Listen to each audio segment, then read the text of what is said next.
¿Ahí? Ahora sí. Amén. Amén, hermanos, ¿cómo están? Estoy sordo, pero no escuché nada. ¿Cómo están, hermano? Ahí sí. Bien, hermano, vamos a comenzar ya. Les voy a, vamos a comenzar orando, amén.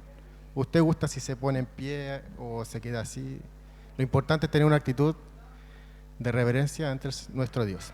Señor, le damos gracias en esta mañana, Señor, por este día. Le damos gracias, Señor, una vez más por la oportunidad, Señor, de poder estar aquí en este lugar, Señor, libre, Señor amado, y de poder escuchar tu palabra, de poder escuchar, Señor amado, un consejo, una dirección, Señor, quizás una respuesta, Señor, que estamos esperando, Señor. Te damos gracias, Señor, porque tenemos esta libertad, Señor, de poder llegar a este lugar, Señor amado, y poder adorarte, poder bendecirte, Señor, poder compartir con nuestros hermanos, Señor, sin ninguna dificultad, Señor, de persecución, Señor, como lo hay en otros lugares, Padre. Te damos gracias por eso, Señor, y también te pedimos por aquellos hermanos, Señor, que les es difícil, Señor, congregarse, les es difícil, Señor amado, poder, Señor, quizás asistir a una escuela dominical, a un culto, Señor, o a un momento de oración, Señor. Te pedimos que tú les bendigas, que tú les fortalezcas, Señor, que tú les ayudes, Señor, en toda esa situación, Señor amado. Que tú, Señor, seas para ellos, Señor, esa fuente, ese poder, Señor, para que sigan perseverando, Señor, y que las circunstancias, Señor, no los muevan, Señor, de lo que han creído, Señor amado. En el nombre de Jesús, amén. Amén. Dios les bendiga. Ay, ahora no veo nada. No, pero aquí está la pantalla. Bien, vamos a abrir nuestra Biblia en el libro de Hechos.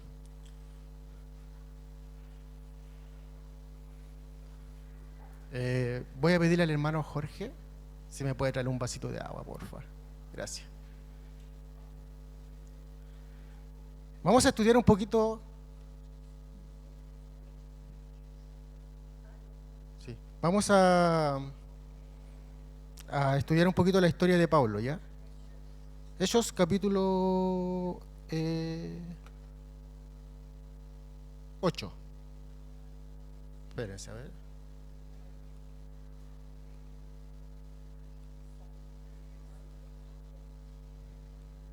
Sí, 8. Vamos a empezar con el 8.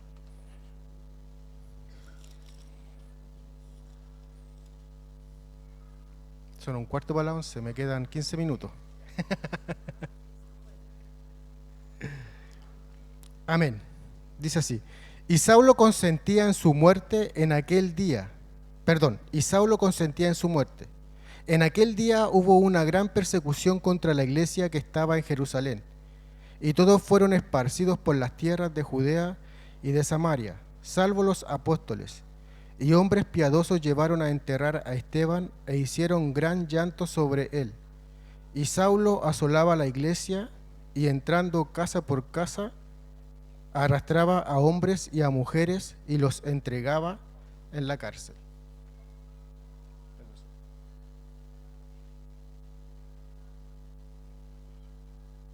Amén. Ahora sí. Bueno, digamos, son los primeros versículos donde aparece Saulo, ¿cierto? Y aparece, la verdad es que, ¿se acuerdan cuando, bueno, ¿quién veía de acá el Chavo del 8?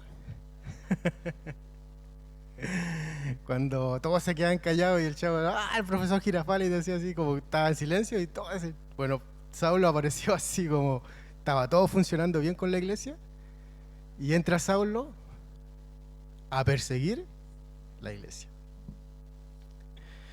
Y estos son los primeros versículos donde él aparece.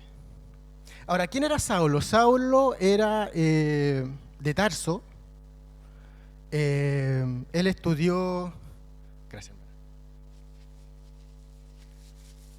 Él estudió todo lo que era relacionado con la ley, con la tradición, con todo lo que tenía que ver con su pueblo, ¿cierto? Fariseo. Y él estudió a los pies de Gamaliel, un gran maestro de Jerusalén. Y el versículo 1 del 8 dice: y Saulo consentía en su muerte. Él estaba ¿de quién, cierto? De Esteban. Esteban fue el primer mártir de la iglesia primitiva. Si volvemos un poquito atrás, en el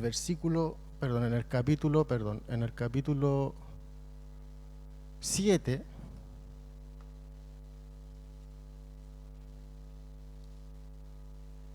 en el capítulo 7, perdón, en el capítulo 6, creo que me adelanté.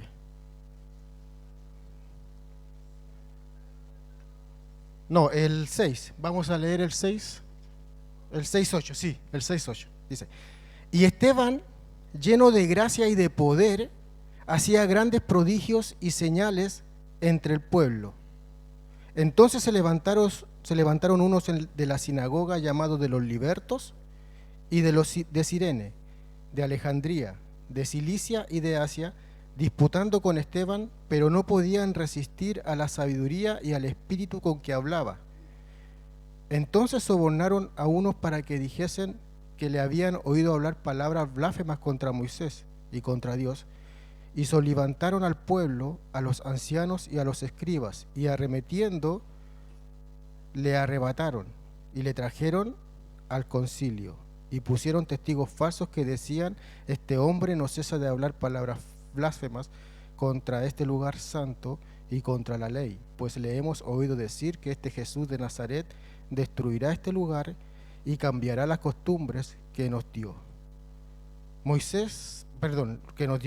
Entonces todos los que estaban sentados en el concilio, al fijar los ojos en él, vieron su rostro como el rostro de un ángel.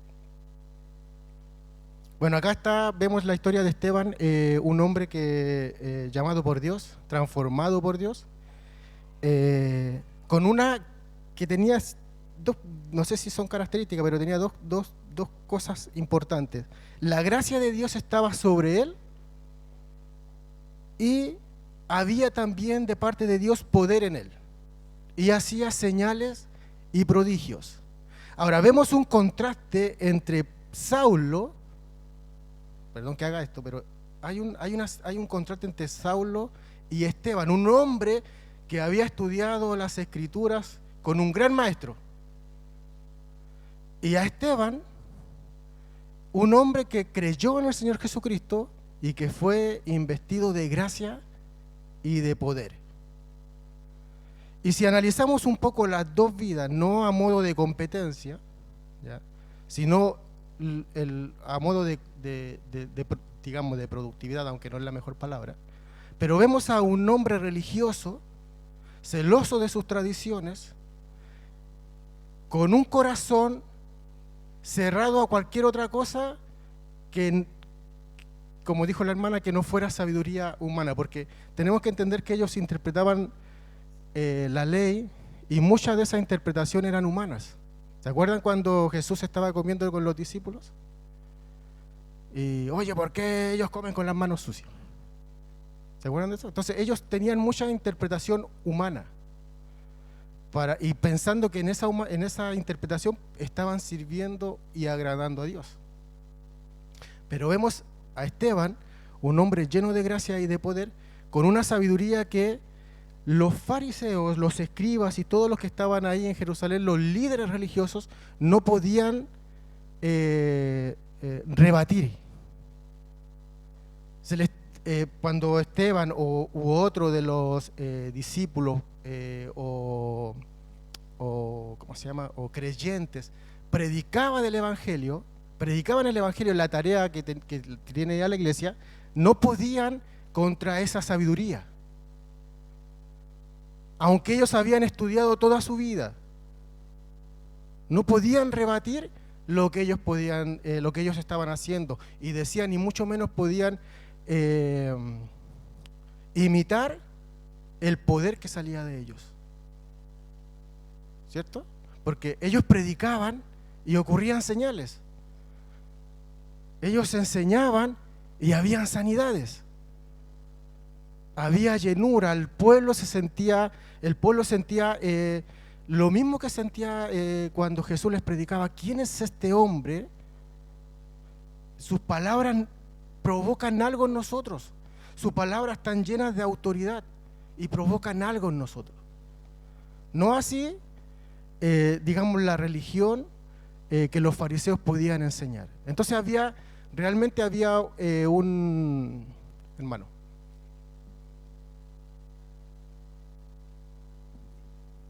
Buen día a todos los que me hayan saludado. Esteban era un testigo, es decir, mártir, la palabra se refiere a lo mismo, testigo de Cristo. Podemos ver que él estaba lleno del Espíritu Santo, que se hacían señales a través de él, e igual fue asesinado. Sí. ¿A qué voy yo?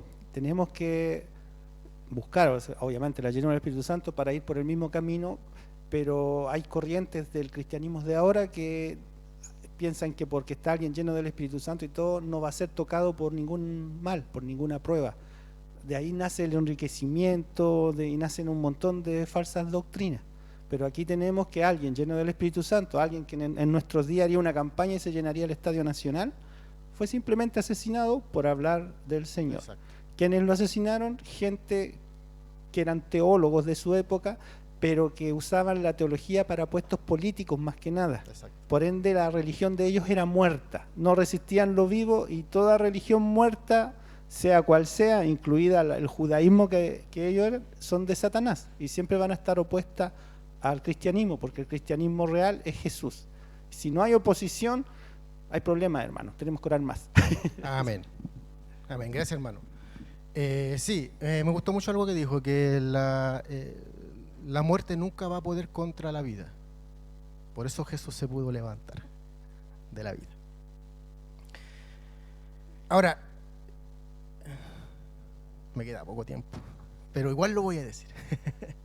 De Esteban aprendemos muchas cosas. Por ejemplo, él estaba predicando y se estaba exponiendo a esta persecución. No callaba el mandato de parte de Dios, id y predicad el evangelio. No lo callaban por miedo, él seguía predicando. Uno lee el versículo, uno lee los capítulos, no sabemos cuánto tiempo Esteban predicó durante ese lugar, no sabemos cuánto tiempo se demoraron los líderes en arrestarlo y en matarlo, porque sabemos que de un versículo a otro pueden pasar días, semanas o años, pero en este caso no pasaron años.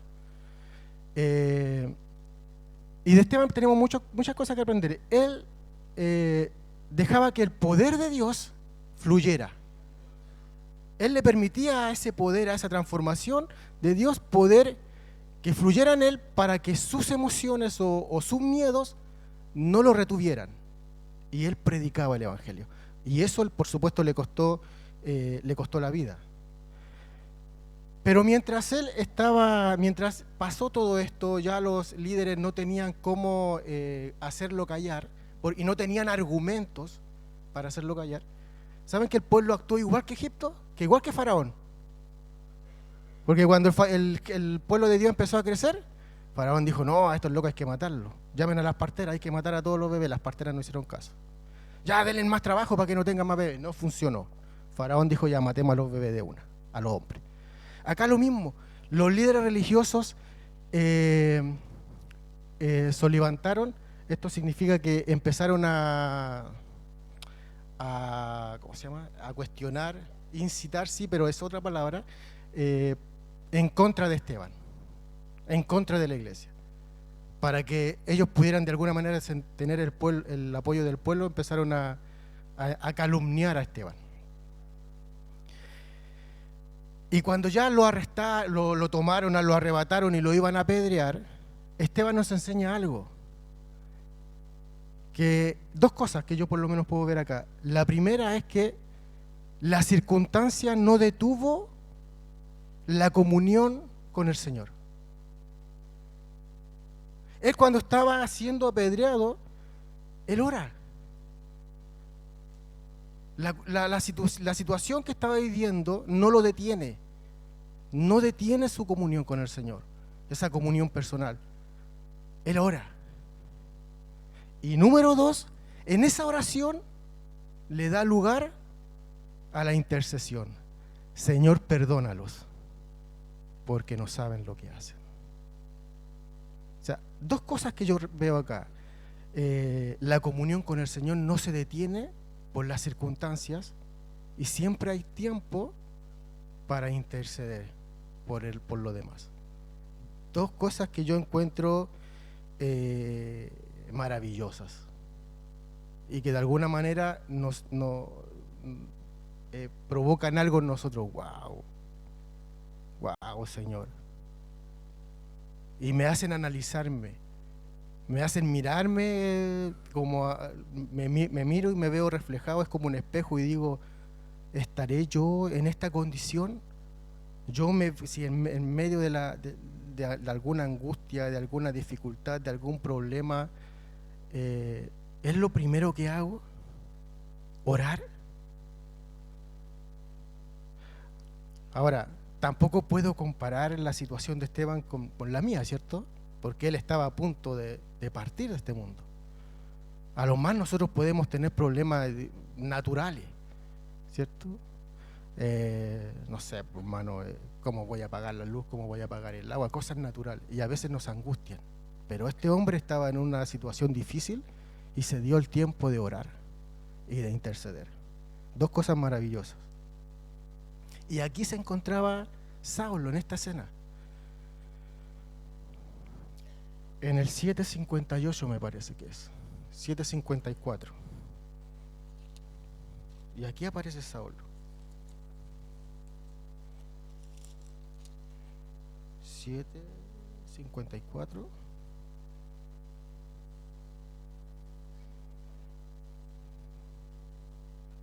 Sí, bien, vamos a leer el de 54. Oyendo estas cosas se enfurecían en sus corazones y crujían los... Aquí es cuando Esteban, ya sabemos, presenta su defensa ante los líderes. Y cuando él estaba hablando, estaba pasando, estas cosas pasaban en el corazón y en la mente de los líderes. Oyendo estas cosas se enfurecían en sus corazones y crujían los dientes contra él. Pero Esteban, lleno del Espíritu Santo, puesto los ojos en el cielo, vio la gloria de Dios y a Jesús que estaba a la diestra de Dios y dijo, he aquí veo los cielos abiertos y al Hijo del Hombre que está a la diestra de Dios. Entonces ellos, dando grandes voces, se taparon los oídos y arremetieron a una contra él, y echándole fuera de la ciudad le apedrearon, y los testigos pusieron sus ropas en los pies de un joven que se llamaba Saulo. Y apedreaban a Esteban mientras él invocaba y decía, Señor Jesús, recibe mi espíritu.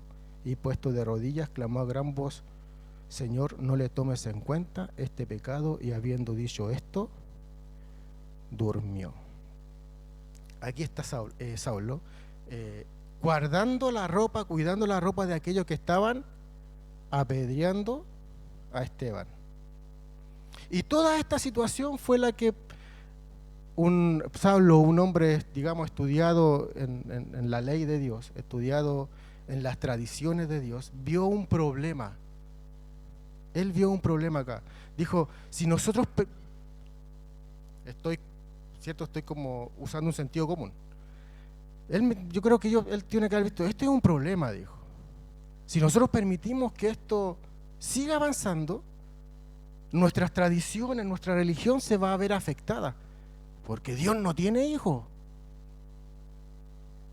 Y menos que sea uno, que se haya encarnado. ¿Cómo tú vas a ser? ¿Cómo Jesús va a ser el Hijo de Dios? De hecho, por eso lo mataron, ¿cierto? Cuando el sumo sacerdote le dice, tú eres el Hijo de Dios. ¿Cierto? Entonces Saulo toma la actitud y un objetivo. La actitud y el objetivo de perseguir a la iglesia. Todos sus estudios, todo lo que él venía ya estudiando, ya estaba desarrollando, no podía la luz de Cristo, la luz del Evangelio, no podía entrar. Su religión era tan fuerte que no permitía que la verdad de Dios entrara. Leían la Escritura y no podían ver a Jesús ahí, hermano. Aquel pastor norteamericano que hablaba, rebatía, entregaba palabra y les decía a la gente, que, por ejemplo, el homosexualismo estaba contra Dios, que no era real, todo, y él decía verdad y fue asesinado. No sé si se acuerdan, en Estados Unidos, que le llegó un tiro en la garganta, no me acuerdo el nombre Sí, el Charlie hermano Kirk. Charlie Kirk. Ya, Sí. y él era un pastor y lo asesinaron por estar lleno del Espíritu Santo. Tenemos ese ejemplo ahora. Sí. La verdad él sí, era un joven que era invitado a las universidades para hablar acerca de Cristo, de llevar el testimonio de Cristo. Le hacían preguntas y en medio de esa situación fue que pasó lo que pasó. Miren, yo creo que desde un principio la Biblia nos enseña a nosotros que vamos a tener dificultades, que vamos a ser perseguidos, desde un principio.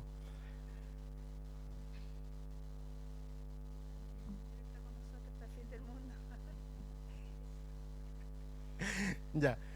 Desde un principio nos enseña que el carnal siempre va a perseguir al espiritual. Eso lo vemos también reflejado. Tengo que ir. Lo vemos reflejado cuando Caín mata a su hermano Abel.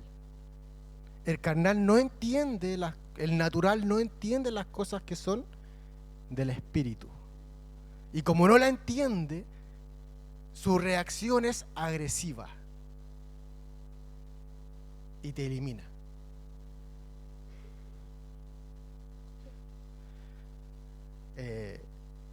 Jesús así lo dijo en Juan 15, me parece. Eso es lo más importante. Saben que cuando yo estudiaba la Biblia, estudio la Biblia, Juan 15, el Señor Jesucristo dice, ustedes no son mayor que su Señor. A mí me han perseguido y a ustedes también los van a perseguir. ¿Cierto? Cuando yo leí eso hace un montón de años atrás, ¿saben lo que sentí con eso? Más allá de que del miedo de vergüenza o de que en algún momento me podían decir algo, sentí esperanza y satisfacción y una llenura, algo acá, como que Dios me estaba diciendo algo que me iba a pasar o posiblemente me podía pasar. O sea, lo que Dios en realidad me estaba diciendo, no te preocupes por lo que pase, yo sé lo que te va a pasar, pero entiéndeme esto, si yo lo sé con anterioridad, es porque yo tengo el control de esto. Significa que yo también tengo el control de tu vida. Sin importar lo que te suceda, yo tengo el control de tu vida. ¿Ya? Así que, hermanos, seamos valientes. ¿Ya? Seamos valientes para predicar el Evangelio. Seamos valientes para presentarlo, no sé, dentro de nuestra familia, ¿cierto? Ya tío, etcétera. Seamos valientes.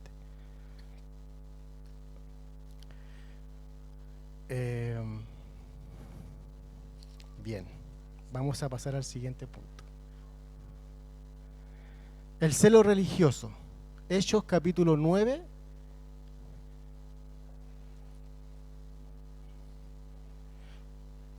Del 1 al 9.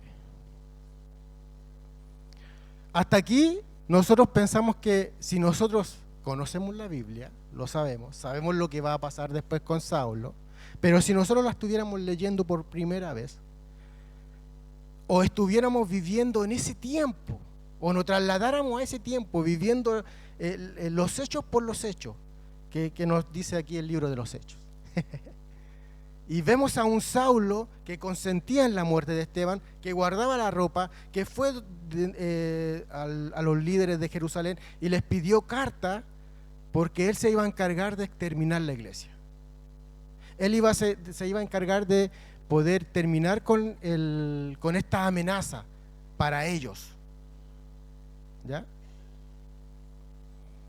Saulo, respirando aún amenazas y muerte contra los discípulos del Señor, vino al sumo sacerdote y le pidió cartas para las sinagogas de Damasco, a fin de que si hallase algunos hombres o mujeres de este camino, los trajese presos a Jerusalén.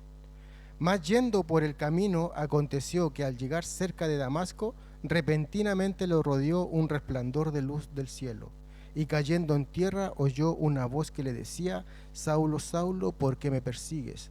Él dijo: ¿quién eres, Señor? Y le dijo: yo soy Jesús, a quien tú persigues. Dura cosa te es dar coces contra el aguijón. Él, temblando y temeroso, dijo: Señor, ¿qué quieres que yo haga? Y el Señor le dijo: levántate y entra en la ciudad, y se te dirá lo que debes hacer. Al 10, nos saltamos al 10. Y había entonces en Damasco un discípulo llamado Ananías, a quien el Señor dijo en visión: Ananías. Y él respondió: henme aquí, Señor. Y el Señor le dijo: levántate y ve a la calle que se llama Derecha, y busca en casa de Judas a uno llamado Saulo de Tarso, porque aquí él ora, y he visto en visión a un varón llamado Ananías, que entra y le pone las manos encima para que le recobre la vista. Entonces Ananías respondió: Señor, he oído de muchos acerca de este hombre, cuántos males ha hecho a tus santos en Jerusalén, y aún aquí tiene autoridad de los principales sacerdotes para prender a todos los que invocan tu nombre. El Señor le dijo: ve, porque instrumento escogido me es este para llevar mi nombre en presencia de los gentiles y de reyes y de los hijos de Israel, porque yo le mostraré cuánto le es necesario padecer por mi nombre. Y esto, hermanos, yo lo encontré extraordinario. Yo encontré esto maravilloso. Aquel hombre que consintió en la muerte de Esteban, empezó a perseguir a hombres y a mujeres por todo Israel. En un momento determinado, cuando va ya camino a Damasco, se le aparece el mismo Señor Jesucristo. O sea, es algo inesperado. Es como la persecución, es como las persecuciones de ahora, ¿cierto? Nosotros vemos las persecuciones que están siendo para allá en Nigeria, creo que aquí en México también. Es como que hubiese alguien aquí apuntándonos y las autoridades no hacen nada, porque no están haciendo nada. Y nos matan, y nosotros pasamos, y todo queda así, queda impune, queda de la nada. Eso es lo que está, nada más que Pablo lo estaba haciendo de una manera legal. Pidió documentos que le autorizaran a hacerlo. Y como eran líderes religiosos, sí, lo necesitamos, vaya, estás autorizado. Y este hombre, no sabemos su cara, porque no lo vimos. No sabemos la emoción de su rostro cuando pillaba a alguien o cómo se gozaba de eso, no lo sabemos. Pero si nosotros hubiésemos estado presentes ahí, a lo mejor nosotros, ahí viene Pablo, huyamos.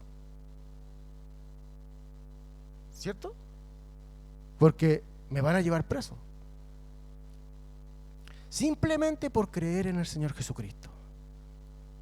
Y esto es lo más maravilloso, hermano, que la muerte, cuando él estaba consintiendo en esta muerte, la gracia y el poder de Dios cayó también sobre él.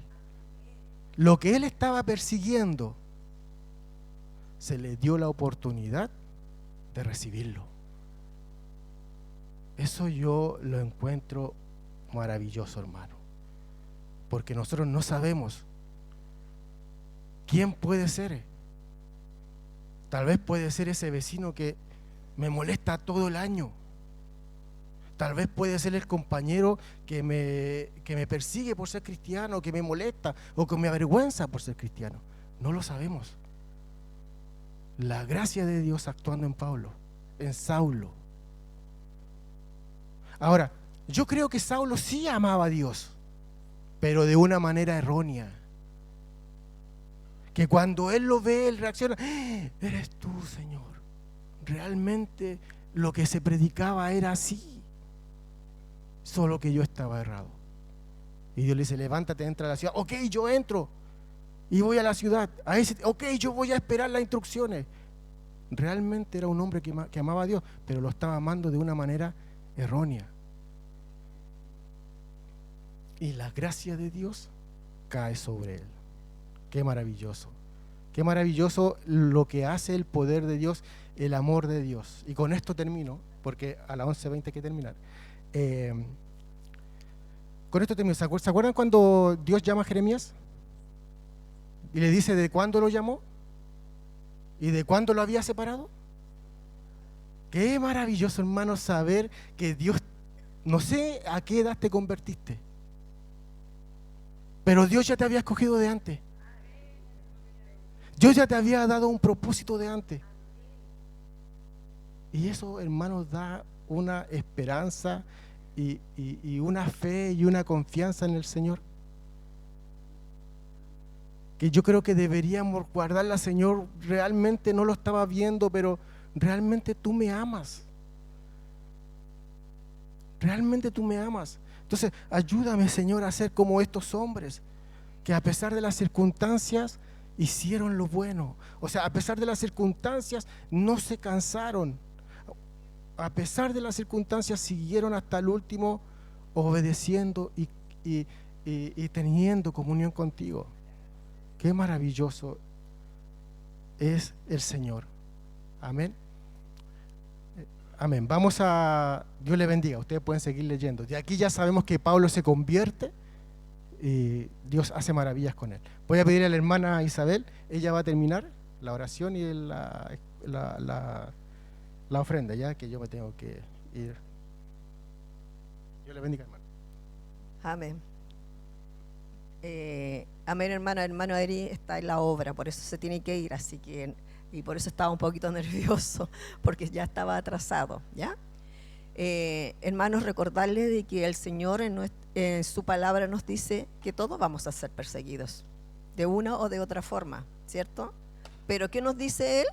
Que no nos preocupemos, porque Él estará con nosotros hasta el fin del mundo, hasta que Cristo venga nuevamente a la tierra a buscar a su pueblo. Amén. Vamos a ponerlos de pie, vamos a orar, vamos a recoger la ofrenda, ¿ya?